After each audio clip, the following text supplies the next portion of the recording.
Bulletin में सबसे पहले इस वक्त की सबसे अहम खबर आपको बता दें। प्रधानमंत्री नरेंद्र मोदी ने कांग्रेस पर अटैक जारी रखा है और राम मंदिर पर सिब्बल की दलील पर मोदी का जवाब कि मैं चुनाव को लेकर फैसले नहीं लेता हूं। राम मंदिर को चुनाव से क्यों जोड़ रही है कांग्रेस, ये सवाल प्रधानमंत्री नरेंद्र मोदी ने धंधुका की रैली में पूछा है। साथ ही साथ ये भी कहा कि 3 तलाक महिलाओं के अधिकार का मामला है।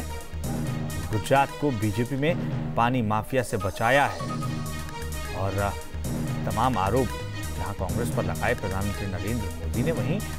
अपनी उपलब्धियों को भी गिनाने से नहीं चूके हैं। वहीं राम मंदिर का जिक्र जरूर किया है, क्योंकि जिस तरीके से कपिल सिब्बल जो कि सुन्नी वक्फ बोर्ड की पैरवी कर रहे हैं, उन्होंने दलील दी थी, उस दलील के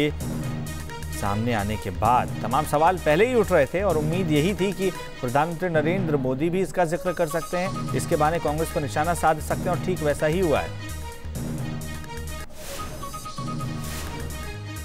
ચૂંટણીના કાવા દાવાની પરવા કર્યા વિના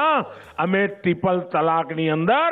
એફિડેવિટ કરી અને સુપ્રીમ કોર્ટે ચુકાદો પણ આપી દીધો અને ટ્રિપલ તલાક રદ કરવાની જાહેરાત કરી દીધી અને ભારત સરકારને